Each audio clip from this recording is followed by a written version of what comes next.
And once again, I'd like to welcome everyone to the Los Angeles Birders webinar for tonight. We have a wonderful webinar in store, and to introduce it, we have Tori Faye, our program chair, here to do just that. Tori.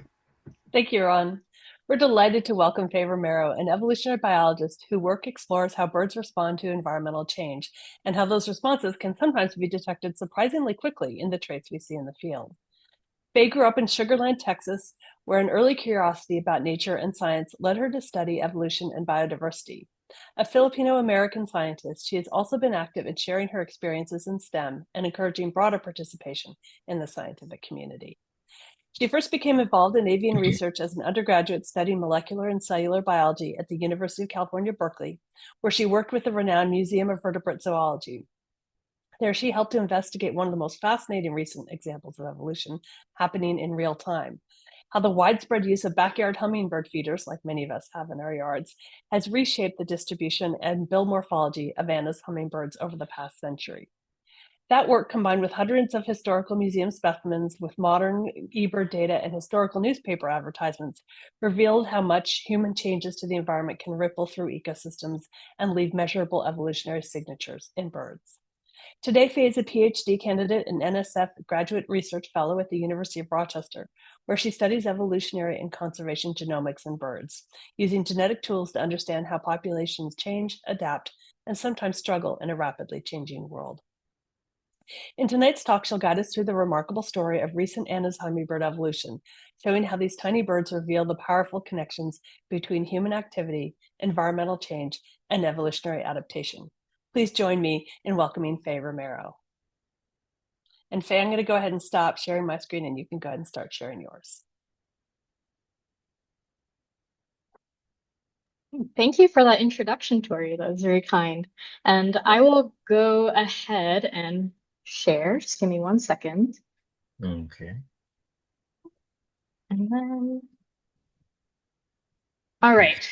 Can someone give me verbal confirmation that they Yeah, can see my whole slide? you're great.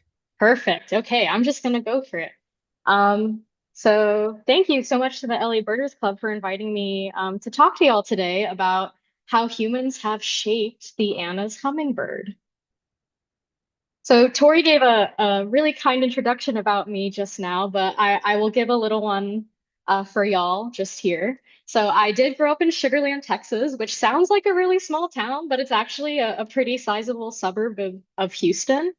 And I grew up there, and I actually moved to Perth, Western Australia during middle and high school. And I often credit this as sparking my interest in sort of biology and studying the natural world around us because things were very different down there, and I started to notice it.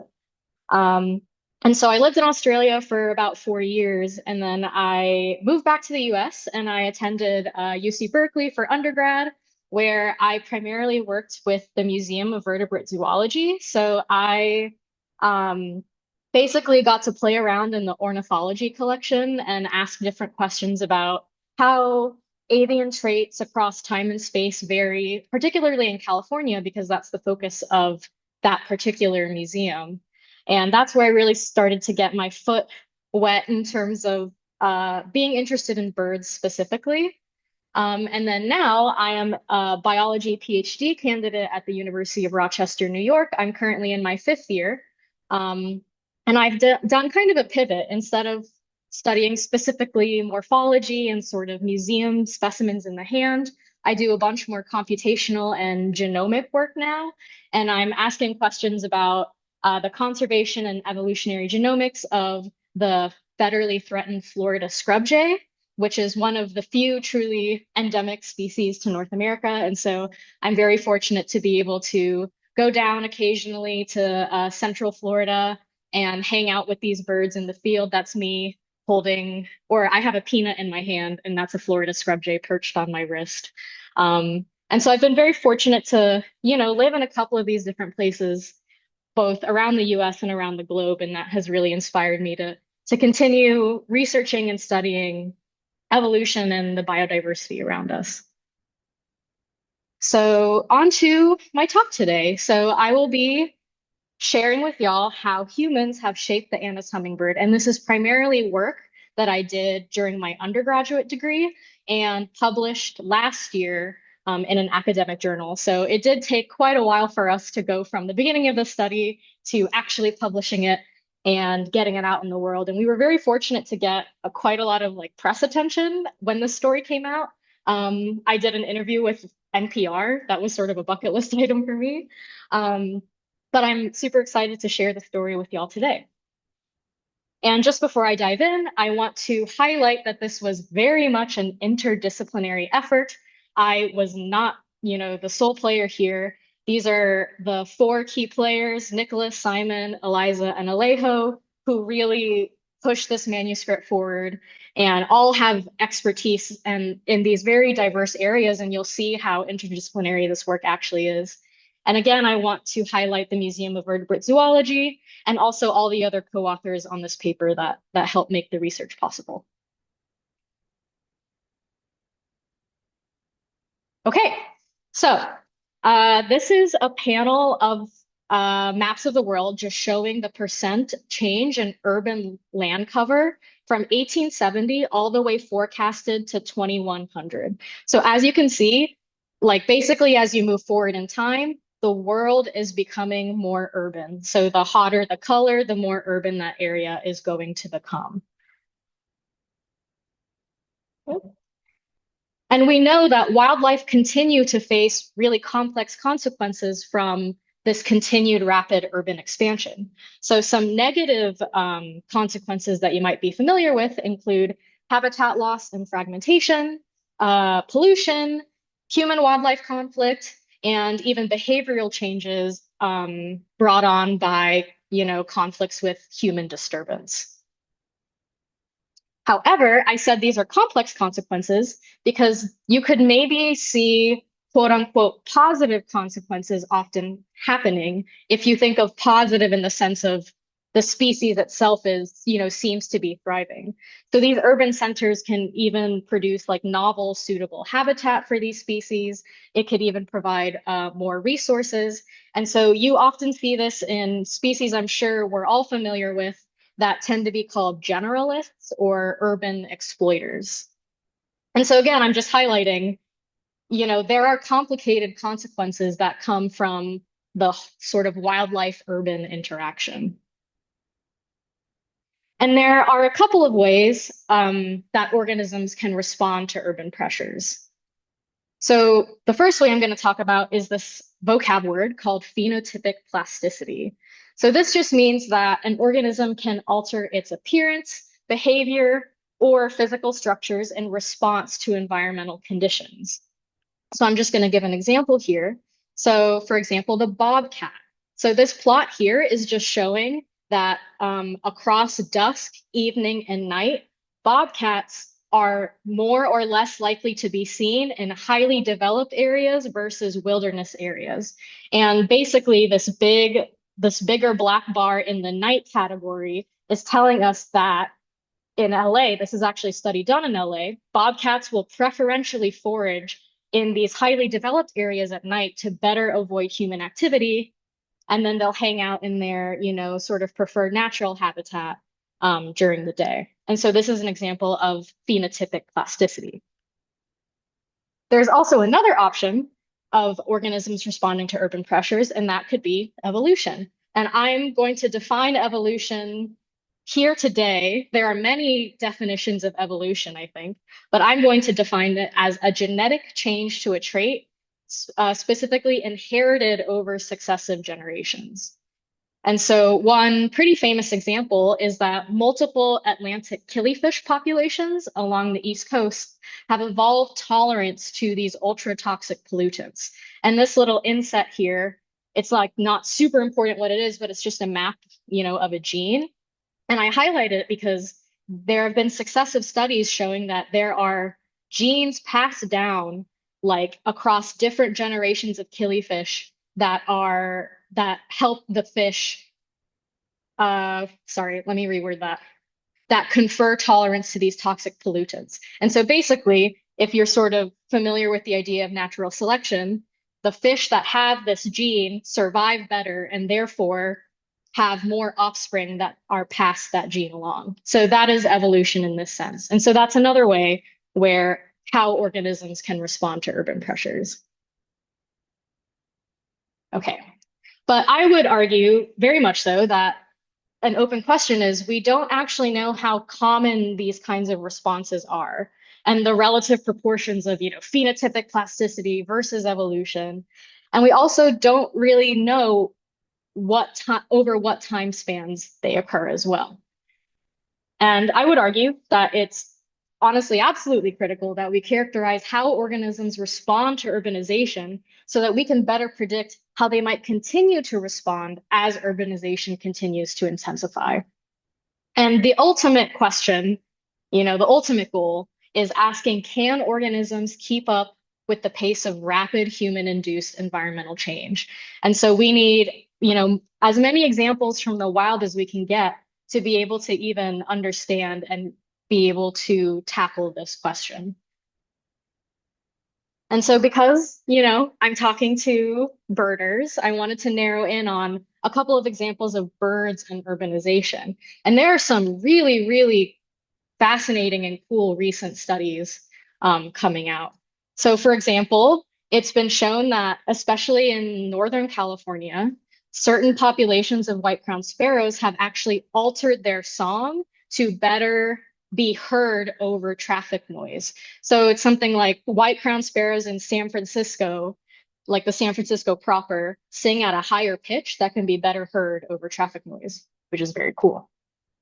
There's another example of the great tit in the UK, where they've actually developed longer beaks with more frequent feeder usage.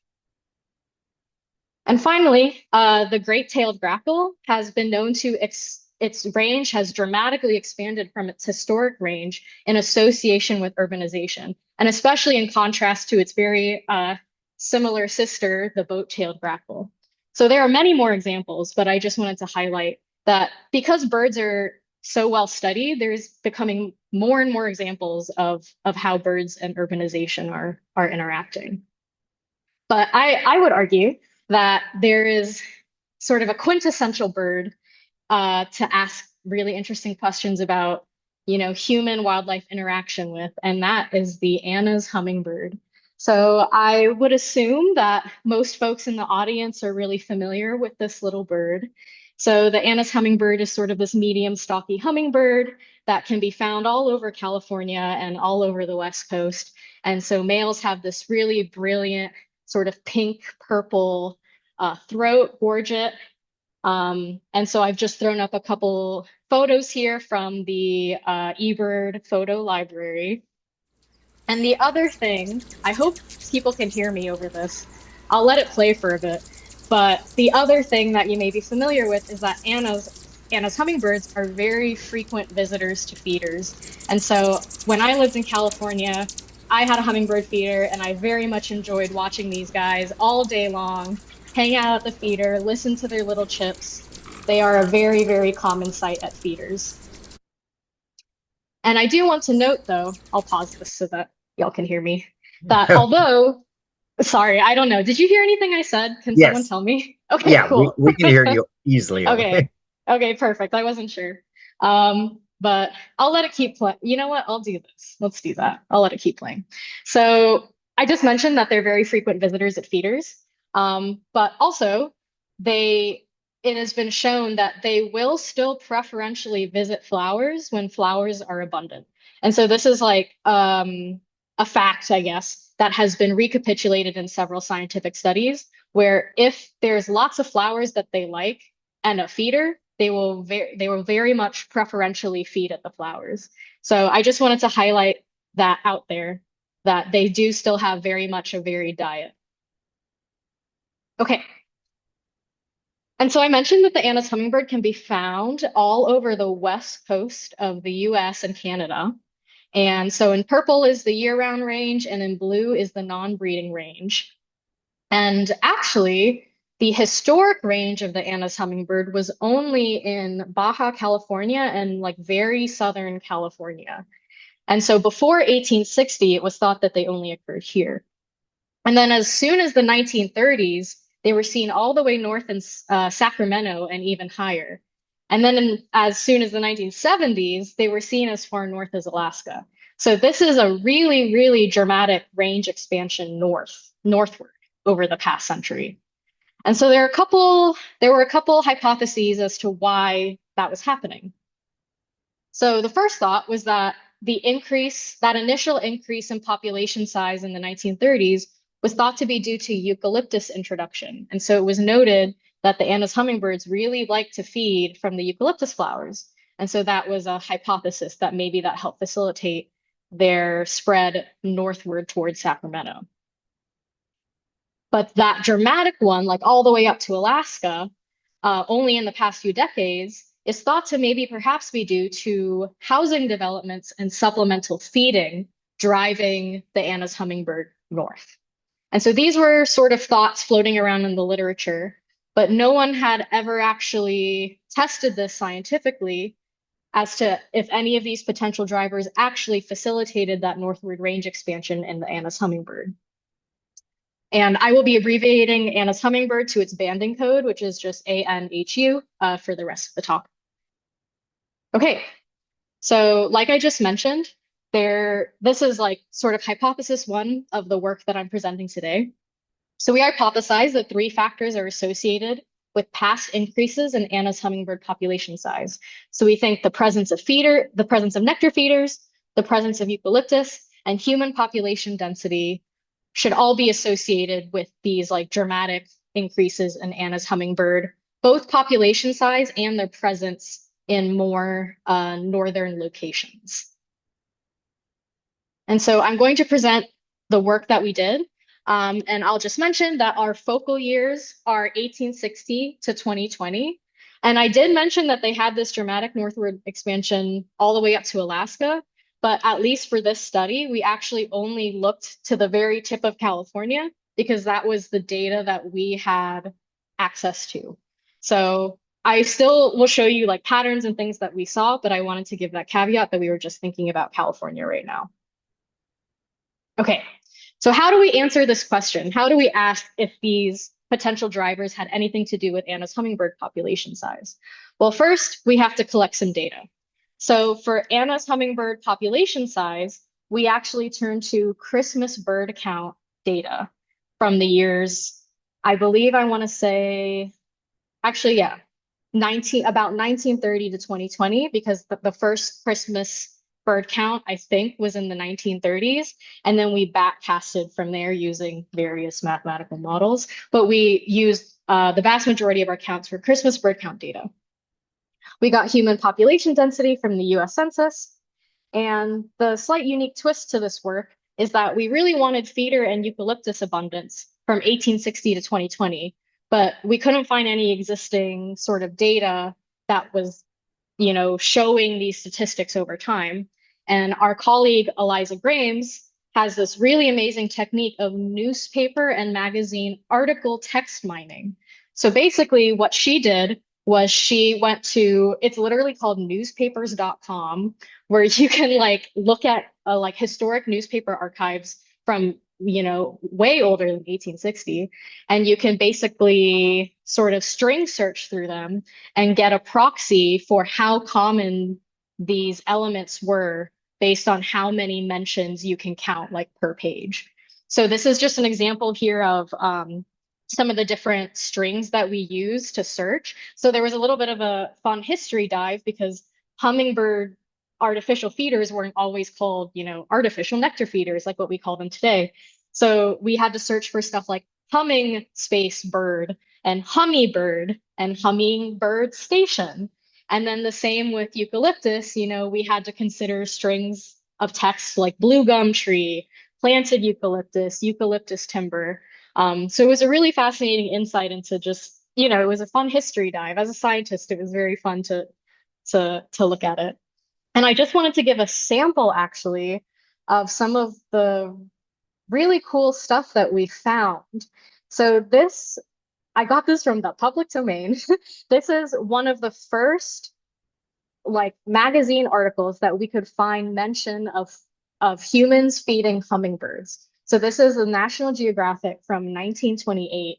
And there's this article in it called Holidays with Humming Space Birds, where the author talks about just enjoying hummingbirds in her garden and feeding them specifically with these little miniature bottles that they basically just tied to sticks and just sort of held still in the air and waited to see if hummingbirds would come toward them. And I just wanted to show y'all some of these really charming photos from this article. So, like, a hummer's wings move faster than an airplane's propeller. And so you can see that little bottle I mentioned. And then this other one, dining while reclining, a rare pose. Um, just some super charming images. Here's some more. Fighting is the hummer's favorite sport. And then getting ready to serve a quick lunch in approved hummingbird style.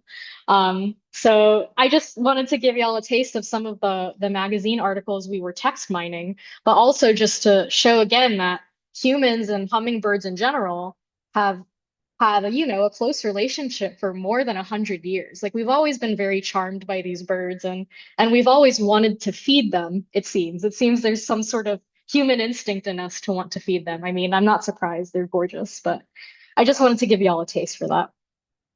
So back to science.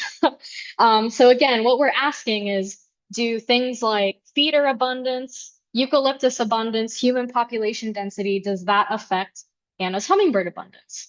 So basically, I'm going to walk you guys through the mathematical model that we ran. So we basically asked, do Anna's hummingbird Christmas bird count data, like what is influencing it?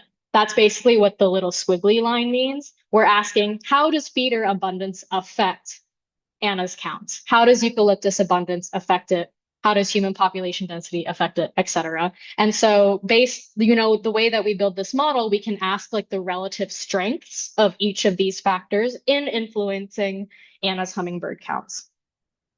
And I just want to note that we controlled for some known correlations and temporal trends. So for example, you can imagine that human population density and feeder abundance are highly correlated, right? As one goes up, the other will go up.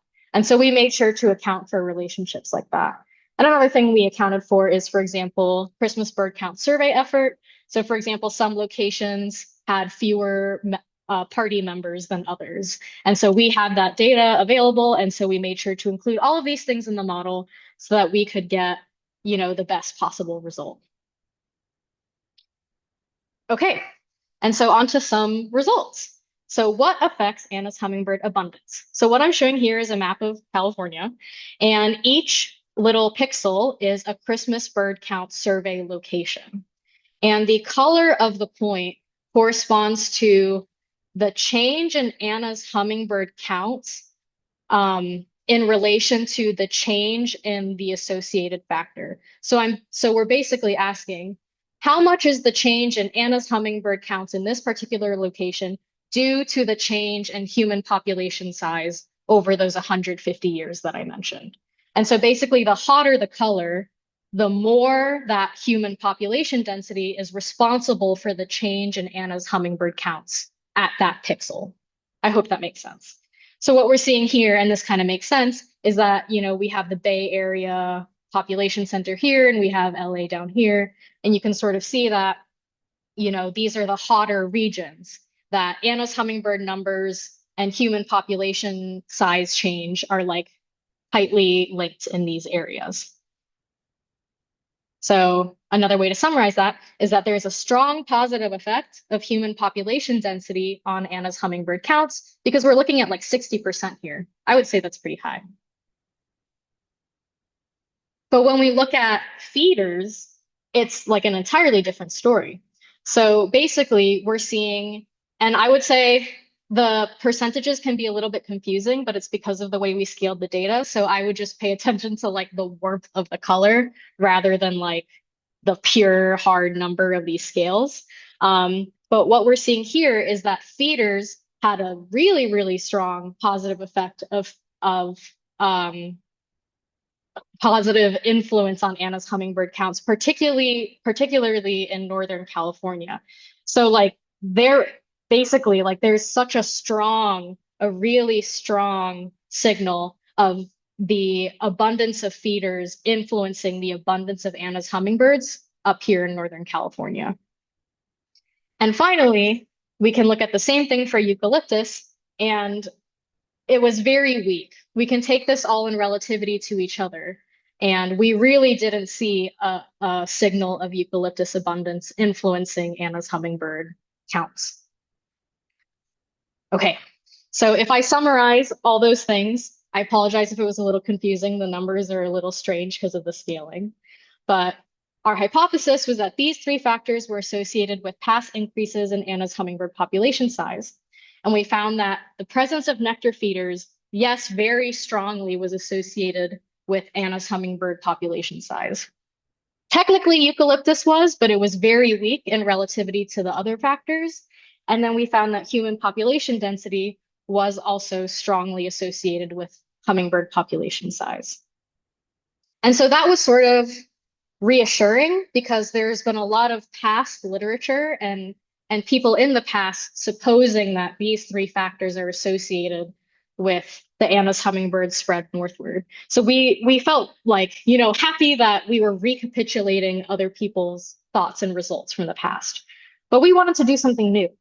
And so we asked, can we observe any physical changes in the Anna's hummingbird in association with nectar feeders? Because if you can imagine, nectar feeders are very different from flowers, which is their, you know, natural food source. So we were wondering whether the widespread adoption of hummingbird feeders will have changed Anna's hummingbird bill morphology. And I say that because we think bill size and shape may have changed because number one, artificial feeders are an unlimited resource in contrast to flowers. And number two, artificial feeders create these extra hostile social environments. And I'm sure that many of y'all in the audience have sort of witnessed that, right? And so these two hypotheses came about, and we were wondering, well, you know, these seem to be really strong, you know, selective forces. And when I say selective, I mean sort of things like natural selection. Like there's a different pressure on these hummingbirds now. They're not, you know, they're not just feeding from flowers. There's this whole other resource that's very different. And so we wonder, will it have changed their bill shapes over time? And so how do we answer that question? Well, we have to look at actual specimens. And so this is where the museum comes in. And so we looked at about 400 Anna's Hummingbird Museum specimens ranging from 1860 to 2020. And again, this was all from the Museum of Vertebrate Zoology at UC Berkeley. And so this is what I spent my undergrad summers doing in the depths of the museum, taking photos of these birds. And so for each specimen, I took a profile view, so like a side-on view, and then a top-down view or a dorsal view of each specimen. And there are several ways that you can sort of, once you took these raw images, you can summarize what you see. So for example, you can measure bill, sort of classic bill characteristics like Coleman. So when I say Coleman, it's kind of just bill. So bill length, bill curvature, sort of bill depth. And then you could also measure bill width and things like that. You can also do CT scans. So this was done by our collaborators at University of Washington.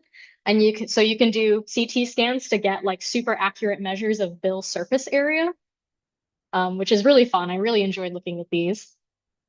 And so this is a top-down view of two bills. And then you can also basically, once you have these images, you can flatten down the bills into these quantifiable 2D shapes. So it basically allows you to reduce shape into like a way where you can play with it with math and you can ask like statistical questions. So for example, you can flatten every bill you see in the profile view to like the side-on little 2D shape. And so this is just showing you, might be a little hard to see over Zoom, but there's like pretty substantial variation in bill shape. So like there are some bills that are sort of thin and pointy from the side. There are some that are kind of fatter, you know, like there's variation in the bills. And then, you can do the same with the dorsal view and sort of the same thing. You can see that there are different shapes across the hummingbirds. Okay, and so we're asking what affects bill size and shape. So this is the same sort of mathematical model that I presented before. And so we're asking, does feeder abundance affect bill size and shape? And I also included this multiply symbol means an interaction term, and I included sex here, the sex of the specimen. And the reason that we're interested in this interaction is that we know that in hummingbirds generally, but also Anna's hummingbird specifically, the males will really aggressively defend territories and defend concentrated food resources. So we know that there is a difference between the sexes and how they might be interacting with feeders. And so we were curious to see if that would come out in our models. And we also wanted to ask, again, because we are supposing that all of this is driven by the introduction of feeders, the sort of explosion of feeders. We're including like the year of the specimen and also the county it was collected. And again, we sort of controlled for other things that may also influence bill shape and size. So for example, the age of the bird will affect the shape and size of the bill. We included wing chord, which is just a measure of the length of the wing, which is a proxy for body size. And again, larger hummingbirds tend to have larger bills. So we wanted to make sure we controlled for that. And sort of other factors like the museum specimen preparator, like maybe someone really liked to stuff their birds, right? Made them really fat, so that might have affected things, and other, known correlations and temporal trends. So again, we tried to control for things so that we could get at whether feeders specifically were influencing bill shape and size. Okay, and so on to some cool results. So for example, I don't know how to minimize that. Anyway, okay. So for example, we can ask, how do bill measurements change with feeder abundance? So on the x-axis here, I have feeder abundance. And so this is like an index number. So this isn't like, 20 feeders per, square kilometer. Like that's not what this is. It's like a flattened index. So all you need to know is that 0 is less feeders and 60 is more feeders. So that's what the x-axis is representing. And on the y-axis is bill length in millimeters. And so basically what we found, which was very cool, was that bill length increased with feeder abundance such that bill length increased by 0.56 millimeters every one feeder mention. And so that's this positive line here. And we also found from sort of the dorsal point of view that bill dorsal area also increased by 0.63 millimeters squared per one feeder mention. So this was a very cool result that we found. And so in summary, bills are longer and have greater surface area in locations with more feeders. And also something that is just known from sort of ornithology and hummingbird science is that dorsal surface area is correlated with overall bill volume. So we can also say that bills have increased volume or intraoral capacity in locations with more feeders. So this was really exciting to find. We can also ask, instead of just looking at individual measurements, we can ask, how does bill shape change with feeder abundance?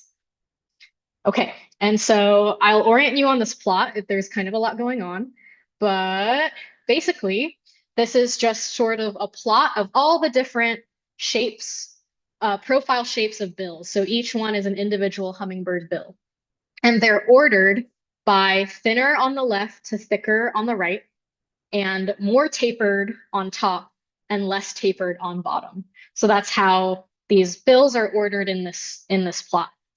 And the red dots are sort of data points of hummingbirds that were collected in higher feeder abundance locations. And the blue dots are hummingbirds collected in lower feeder abundance locations.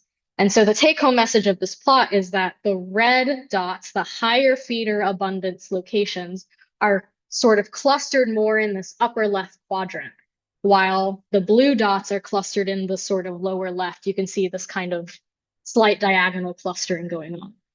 And so what this is telling us is that bills are thinner and more tapered in locations with more feeders.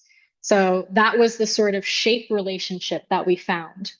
And so, yeah, it's interesting to talk about them in terms of like thinner, thicker, less tapered, more tapered, but that's how you'd have to talk about shape, right? That's the really unique part about the study is that we were able to reduce the whole bill down to these like 2D dimensions. Okay, and I just wanted to give y'all, instead of just 2D shapes, actual examples. So this is an example of a bill on the extreme end of the thin side and a bill on the extreme end of the thick side. So I think this is fascinating because it almost looks like you could say it's almost two different like species, like you know, if you just looked at these photos. But these are Anna's hummingbirds, like, you know, collected, you know, within the same state, you know, maybe a couple decades apart, but that's the variation in bill shape that we saw. So I think that's super fascinating. So again, we found that bills are thinner and more tapered in locations with more feeders.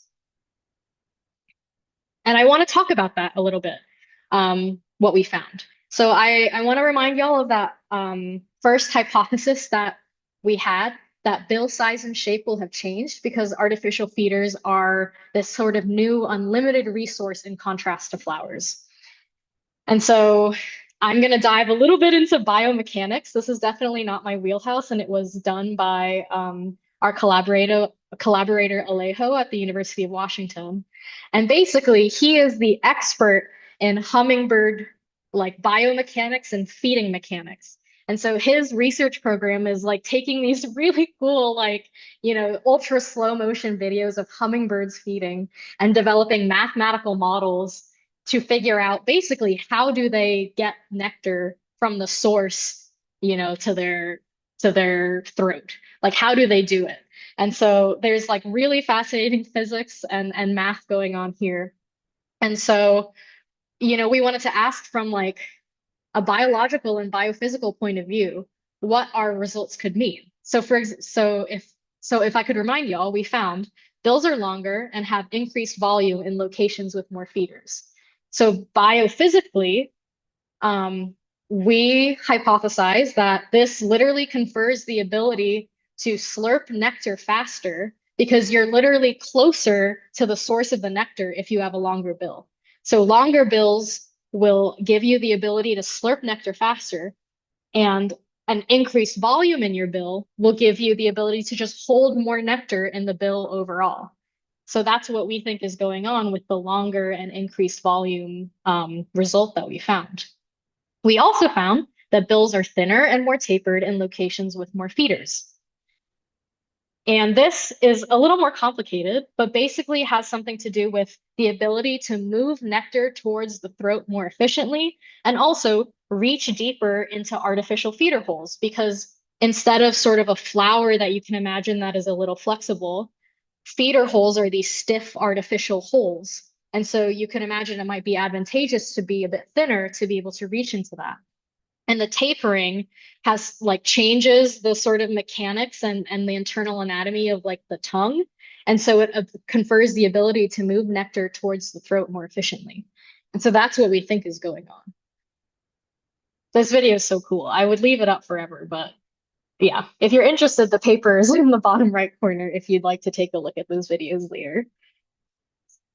Okay, so I was talking about the side-on view of the bill profile shape, but we can ask, how does bill dorsal shape change with feeder abundance? And so firstly, we didn't really find anything. We were like, okay, like maybe there isn't anything going on. But when you split it by sex, a significant association emerges. So these plots are showing males and females separately. On the x-axis is that feeder abundance again. And on the y-axis is literally, it's something called the pointiness index.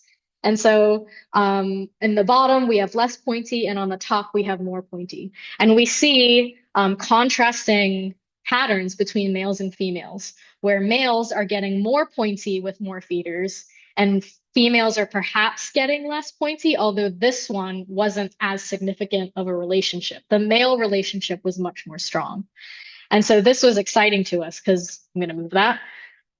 We basically, when we split it by sex, we found that males have these more pointy and cone-shaped bills in locations with more feeders. And so I think you can really clearly see the contrast here. So this is an example of a less conical, less pointy bill down here, and sort of a more cone-shaped bill up here. So pretty different, I think, in shape. And so now we can, take a gander at that second hypothesis that artificial feeders are these extra hostile social environments. And so I just mentioned that we found like a male specific result. And so I'm going to show you a little bit of data from a different study that was done in the long-billed hermits, who are, I believe, a lekking species. And so that means that sort of the males are like ultra territorial, and they're holding court for many, many females. And so they looked at basically the pointiness of the bills of females, floater males who were kind of like testing the waters and not necessarily holding court, and then these ultra territorial males. And they basically found, so again, we have females, floaters, and territorial males, and then the pointiness index. And they found that the territorial males by far had the most pointy bills. And so, And so that, that was sort of really exciting to us when we dove into the literature. And then I mentioned that Alejo, one of our co-authors, is like a biophysics and biomechanics and hummingbirds expert. And there's literally research that he's done that's shown that the pointier your bill, and this makes sense, the better you are at stabbing and poking. Like the more aggressive you are as like a physical competitor, and the more you can harm other males. Like that is literally proven scientifically that the cone shape helps you stab better, which kind of makes sense intuitively. But so what we think is happening is that, again, we found that Anna's hummingbird males have more pointy and cone-shaped bills in locations with more feeders. And we think that that is maybe conferring the ability to use the bill as a more effective weapon in these territorial encounters. Like maybe the territorial encounters at the feeders are much more hostile, and that has driven this pointy cone-shaped trend that we're seeing. And so, yeah, that's the second result that we found in terms of that. And then the last thing that I wanted to talk about today is a slight aside, but still related. So I mentioned before, and I've been saying, a lot throughout this presentation, that the Anna's hummingbird have had a dramatic range expansion north over the past century. And that's interesting to us because it has been recently discovered, relatively recently, that birds can actually thermoregulate with their bills. So this was like a really like famous paper that came out in 2009 that, I'm trying to move my screen share. It's not moving. Anyway, that basically showed that toucans can thermoregulate by dissipating heat from their bills. So this is like infrared camera of a couple toucans at 25 degrees Celsius air temp and 30 degrees Celsius air temp. And you can see that their bills are lighting up. So they are literally dissipating heat from their bills in order to cool off. And so it's known, they first found this in toucans, but since 2009, it's been shown in other birds to be true as well. And so we were wondering, the Anna's hummingbird has moved into much colder climates since its original native range. Baja California is pretty different from like Northern California, right? So we wondered, has that affected bill size and shape if this thermoregulation idea holds?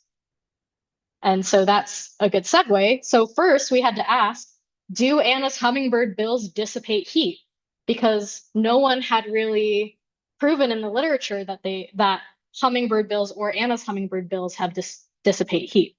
And so our collaborator, Don Powers at George Fox, did infrared video and thermoregulation trials with hummingbirds. And so this is like, I think, the cutest video in the world of Anna's hummingbird in a research facility being filmed with an infrared camera. And so you can see him flying around, you can see his bill tip is in black, so not particularly lighting up, right? So this video footage indicates to us that, okay, they're not dissipating heat during flight, but we did find that they dissipate heat while perching. So these are screenshots of, these same videos, like slightly different camera, but the same idea of an Anna's hummingbird 0 seconds after perching at sort of ambient temperature and 30 seconds after perching at ambient temperature. And we basically found that, 30 seconds after perching, they are offloading heat from their bills. They are dissipating heat. And so that was super exciting to see.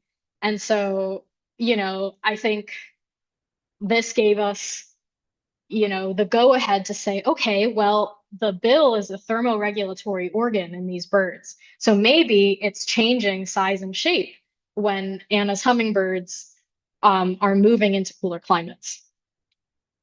So the final question that we asked is, does average annual temperature of the Anna's hummingbird sampling location affect bill shape and size? And so I want to note that we're not looking at climate change. We are basically asking, okay, do Anna's hummingbirds that live in Northern California, do they have different bills from Anna's hummingbirds in Southern California because of differences in temperature? That's what we're asking. So these are basically the kind of same plots that I've been showing. On the x-axis is average annual temperature of that Anna's hummingbird location. And on the y-axis is bill length. And again, it had to be scaled. So these numbers aren't like hard numbers, they're just in relativity. But we basically found that bills are shorter in cooler locations. So cooler, shorter bills. We also, and this corresponds to a relationship of basically Anna's hummingbird bills are 17 millimeters shorter in per 1 degree cooler location is what this is saying. We also found that bills are deeper in cooler locations. So again, 0.22 millimeters per 1 degree centigrade. And then finally, we also found that bills have decreased surface area in cooler locations, corresponding to 0.2 millimeters squared per 1 degree Celsius cooler. So again, bills are shorter, deeper, and have decreased surface area in cooler locations. And so this can kind of all be summarized to the fact that this is reduced bill size, like overall. And so I think we showed that Anna's hummingbirds have reduced bill size in cooler locations, which, would represent a heat retention mechanism. Because if you remember those toucans, like they had massive bills, which lets them dissipate heat really effectively because there's greater surface area. So you can imagine if you have less surface area and a smaller bill, you're better at retaining heat. You won't be offloading heat as much. And so we think that that's what's happening here. And so keep in mind that this is, it's complicated. This is all happening in conjunction with all those other shape and size measurements that I talked about, those results that I've been talking about for the past hour or so. So we were able to sort of narrow down and tease apart individual effects, but these are all happening in conjunction, right? So to summarize it all, the title of my talk was How Have Humans Shaped the Anna's Hummingbird? So I hope I've convinced you that we showed that urbanization and the usage of artificial feeders facilitated northward expansion in California. We found distinct bill size and shape changes that were associated with feeder availability, and they also differed by sex. And finally, we found that Anna's hummingbird bills dissipate heat during perching, and bills are smaller in cooler locations, which we think helps with heat retention. Okay. And so that's the end of sort of my results and my broader talk, but I wanted to leave off with a couple food for thought questions about this work. And so here's my little hummingbird friend asking some questions. So the first thing, are feeders causing the rapid evolution of Anna's hummingbirds? I would argue that more data is needed. I personally don't feel like I could claim that feeders are causing rapid evolution of Anna's hummingbirds. So if you remember from like the very start of my talk, I defined evolution as a genetic change to a trait inherited over successive generations. And so, a follow-up study to the work that I presented today could be like, okay, let's take a few Anna's hummingbirds and, see if, we can narrow down like like a gene or a genetic location or a set of genes that are associated with, bill shape and size. And do we see, that association across all of California, and remember, my study only looked at California. So we could look at hummingbirds in Alaska. You can look at hummingbirds in Washington, and you can look at the genetics and you can ask, has there been a genetic change to the trait? And particularly, has it been inherited over successive generations? I would then say that you could call it evolution. But I would say that this study that I presented today showed a really, I think, convincing association, but correlation does not always equal causation, right? And so I think there could be really exciting future genetic work to look at to see evolution, but I just wanted to throw that out. And then I also wanted to say that we did not examine a lot of factors. So the biggest one that we didn't take a look at is plant composition change. So I mentioned that Anna's hummingbirds, they will preferentially feed at flowers if given, sufficient flowers. And we also know that people really love planting flowers near their homes and things like that. And the vegetation composition of the West Coast, I'm sure, has changed over the last 150 years. So we didn't look at that at all. Like that could be a huge factor in the patterns that we saw, but we didn't look at it. And we also didn't look at things like climate change. And again, we found that male female difference, but we didn't look at it in depth. And so I think there's like many more things to look at in terms of asking, is this rapid evolution? But I thought we showed some pretty cool associations anyway, but I just wanted to throw that out. Um, and then the other question that I actually got a lot when we were doing sort of the popular science press for this was, so it seems like they're keeping up. Like maybe urbanization is good for wildlife, actually. Like it seems like the Anna's hummingbirds are doing great. Like maybe it's not all that bad. And I would say to that, no, I like very much so. The vast majority of cases of human wildlife interfacing in terms of urbanization are negative. Like, the habitat loss, the habitat fragmentation, the pollution, like it is still much more negative. I am really happy to present an example of something that, seems a little more positive and is a really interesting observation. But I don't want the takeaway to be like, oh, like everything is fine. Like I would say very much so, things are still not looking great in terms of the urbanization front. And the final point that I'll give is that we only looked at 150 years of data. And so, this is maybe a positive snapshot in time, but that does not equal positive outcomes forever. So we have no idea, like if, we looked at Anna's hummingbirds 150 years from now, would they be showing the same response? Like we have no idea. We have no idea how long these things can last. We don't know the rate at which they happen. We still don't know the relative proportion of like evolution or short-term change. Like again, that goes back to those broader research questions that I presented at the start, that there are still a lot of open questions going on in the field of urban ecology and urban evolution. But I don't mean to make it all doom and gloom, but I wanted to give the caveat.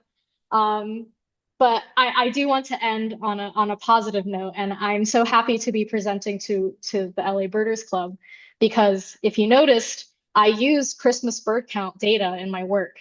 And I would not doubt that I'm sure members of the audience here have participated in Christmas bird counts in the past. Yes. And so if you have, I have probably like you know what? I 100% use your data. Like I use your observations. And so citizen science really helps scientists. Like we do use the data and it lets us find these really fascinating patterns and helps us ask, really critical questions about how wildlife and humans are interacting. And so please keep submitting to eBird, Breeding Bird Survey, iNaturalist, all of it. Like it's super, super awesome, that especially for Absolutely. birds. It's amazing. Absolutely. Thank you very much, Yeah. Faye. That was wonderful. Yeah, thank you so much. And those are my acknowledgments. So, yeah. And, and we have several questions. If you have a question for Faye, please pop it into the Q&A section down at the bottom of your screen. That'll help us kind of keep track of everything. And let me jump to the first one. First question is, Faye, did you control for population size? High density population areas seem to be more likely to collect Christmas bird count data. Yes, so we did control for like population size on the county level. Yes. Fantastic. Excuse me. Andrew asks, would an increase in urbanization also bring in an increase of gardens with densely packed ornamental flowers? Could that be a factor for population spread too? And you kind of answered it, but go ahead. Yeah, I think I see next. He said, oops, question answered. Yeah, right. But yes, that is 100%. I agree with you. Like, I think plant composition is going to be a really fascinating and just before we opened the seminar, the three of us were just chatting about how like it's still kind of an open question, like what the hummingbirds prefer. So there's like a whole area, I think, ripe for research of like how has trends in what we plant in our front yards changed, hummingbird population size. Because I know, like people love the native plants now, right? Like, but in the past, the trend was non-native, right? Yeah, So like, how has that changed? I think that there could be really interesting stuff going on there. absolutely, absolutely. Yeah, that's fascinating. Tori, do you have any questions or anything? Yeah, I do have a question. I'm wondering if you can share your screen again and go back about 10 slides. I just had a quick impression and I could be wrong, but if my impression is correct, I have a question about it. Yes. It's the Okay. slide where you had the two correlation graphs. The two When you were correlation graphs yes. of I will They were like that bill was it this lengths or one? what earlier than this. Keep going, keep going. It's like six more slides, maybe seven more slides. Keep going. This one? Keep going. Uh, ee. This one? Yeah, that one. So one of the things, and maybe I'm just not interpreting the data correctly, but it looks to me Oops. like Oh, yeah. Sorry. you're fine, you're good. It looks to me that in your higher feeder abundance locations, hmm in both of these graphs, there is a greater diversity, greater spread of bill Yeah. lengths than there Yeah. is in the low. And that was curious to me. Like, not only are you seeing a positive correlation, but you're actually seeing a bigger spread. And I Mhm. Yeah. was wondering what you make of that. Yeah. I Let me think about it. Why would there be a bigger spread in higher feeder abundance locations of different bill lengths? Hmm. Yeah, I know, right? Yeah. I mean, that in and of itself is interesting because so Yeah. in this study, we found this positive correlation, but maybe what we didn't have the strength to test is that, okay, what if we only looked at high feeder abundance locations? Would we actually see instead of this idea of, all hummingbirds in locations with more feeders have longer bills, maybe they just have a bigger diversity of bill shape and size and length. Like that's like a different, like you could Mm. subset the data and like Sure. look at those. But I don't have an answer for you in terms of like what could be driving that. Because I'm like, okay, higher feeder abundance locations also tend to be in like denser urban locations, right? And so I'm like, would that have anything to do with it? And I'm like, I can't think of anything off the top of my head. Mhm. Yeah, Um, yeah, yeah, I don't either. I was trying to think about it myself. Like, you identified in your talk a lot of really interesting impacts that are, whether it's like the male fighting, whether hmm it's temperature related, like there are lots of influences on bill size and shape. And I hmm wonder if it's like an artifact of some of those or whether there's something going on. But I was curious about it. It was an interesting result Yeah, to well, see. that was goes back to I'm so sorry, I don't remember the name of the person that asked it, but this idea of denser housing developments could be Mhm. associated with like different composition of ornament like flowers in your front garden. So Sure. like I wonder, okay, it would be super interesting to overlay this with like, average plant composition of your garden. Because Yeah. maybe you can imagine that in denser urban areas, there are more flowers to choose from, maybe. Mhm. So Yeah. maybe that could have something to do with variation, but I have no idea. That's a hard thing to answer. Like, how do you get, maybe you could do the text mining thing again. You can take a look at like what plants are popular in your front garden and things like that. Hmm. Yeah. I expect Yeah. also as as the number of eBird checklists rapidly explodes and has been exploding over the last decade, you could just mine, a shorter time period and get really, really high quality Oh, data to yes. try and dig into some of these things. I 100% agree. And I don't think I said it, but like someone should absolutely try this study with eBird data because we use Christmas bird count data. And that was because the collaborator we were working with and the previous data set we were working with used Christmas bird count. And in some ways, Christmas bird count data is standardized in a way that eBird data is not, right? Like you Right. have the set hours, the set area, Sure. And but it's like, older. yes, and it Urban. goes back way older, right? But it would Yeah. be really fascinating, I think, you could totally look at the same ideas that we did with eBird data. I think you would just need a lot more museum specimens to Yeah. match the thousands and thousands and thousands of records of eBird. So that might be a little E- hard. eBird data is going to become so much more valuable in another 80, 100 years. Oh my gosh. It's already super. They have like the Cornell lab has put out some really cool like data visualization stuff recently where you can like just look at like where people have observed any species and you can download that data. Like it's been really fantastic for like science, especially people interested in like historic range stuff, Mhm. like Mhm. super, super valuable. And many older e-birders are starting to enter or have entered their older data. And so it's Oh actually yes. expanding the database. It's wonderful. Well, Yes. great.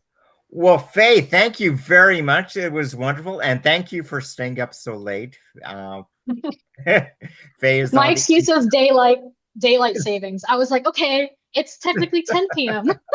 So it's not There too you go. bad. Yeah. Well, thank you very, very much. Thank you so much. No worries. Thank you so much for inviting me. And thank you to everyone for joining in. We will see you at our next webinar or out in the field. Oh, I'm sorry, Lily. Did you have anything else before I? Yeah, I have a question if you don't mind. Of Sure. course, they're probably very adaptive, but that means those who have moved really up north to the non-natural range otherwise. Like, this definitely won't happen, but say if people would just stop feeding the hummingbirds or go all native, would hummingbirds adapt to those flowers and native to those areas, or would they not survive or migrate back to where they're from, or how are they that adaptable? I mean, that's a super fascinating question. I mean, Yeah. like How the quickly do they adapt? Yeah. yeah, I mean that's the key question, right? Like again, I'll belabor the point again about how like okay, we found a really short-term Mm. pattern that is maybe evolution, maybe it's adaptation. Like I'm not totally sure. But the one thing that I will say, and this is related to your point, Lily, is that some folks have asked me, why the Anna's hummingbird? Like, why are they the ones that are following the feeders? And why are they the ones that seem to be doing okay up north? And, you can ask the same question about, you know, the great-tailed grackle versus the boat-tailed grackle. Like, why does one seem to be able to be a generalist, essentially, and be able to spread with human urbanization and one doesn't? And that's like a very intrinsic question that I think has like many answers. But for example, I think it's true that Annas seem to be okay with feeding from many types of flowers. Like they're not particularly picky. Like they'll go for eucalyptus, and that is like very much not a non-native plant. And so that could have something to do with like, you know, they can they're more adept at like moving around because they're able to follow the plants. And then to your question about like, okay, if we just stop the feeders, like would they move back? Would they die? I mean, we did see that like, especially in Northern California's, they're like ultra reliant on feeders. So like, Mm. I don't know if they would die necessarily. Like, I don't know if they would like totally perish, but like, I bet you would probably see some changes if they're Yeah. that reliant. Because, basically in Southern California, they're not so reliant on feeders. But I bet like those hummingbirds in Alaska, like they're probably, if you're not putting out feeders, there's Yeah. probably nothing up It's there for them, surface. right? Yeah. So, That's yeah. interesting. That's interesting. Yeah, Yeah. and then I didn't even talk about like that range map that I showed they're now moving east too into like Texas Well, and actually, Arizona. that was a question that kind of came up in my mind since they're so strongly generalists as far as what they feed on. Why aren't they going? Tori, maybe are the records of an Anna's hummingbird on the East Coast or in Central? I don't know. I know we had a ruby throated in San Diego, so I know they're starting to go that way too. But um, That's the wrong way. yeah, I mean, I'm sure that there probably are a few records, but because things show up in just crazy places. But I don't think there are and many records. and there have been strong studies, haven't there, regarding Allen's hummingbirds and their They are feeders. definitely spreading. Yeah, Yeah, I mean, yeah, and the Allens are for sure changing spreading. their migration and creating subspecies, the Right. non-migratory subspecies, things like that. Anyway. Yeah, exactly. Anyways, I don't want to keep up anymore, Faye. Thank you very, very much. We really appreciate a wonderful, wonderful webinar. Please join us in the future, everyone, for our webinars and our field trips and our science projects. Swainson's Hawks are a something that we are highly interested in right now, along with the Christmas bird, along with the California breeding atlas, etc. So with that, I will see you all next time. Thank you very much, everyone. And thank you again, Faye. Thank you very Thank Thanks, Faye. y'all. nice. Thank Good you. Thanks a lot. Thank you. good night, everyone.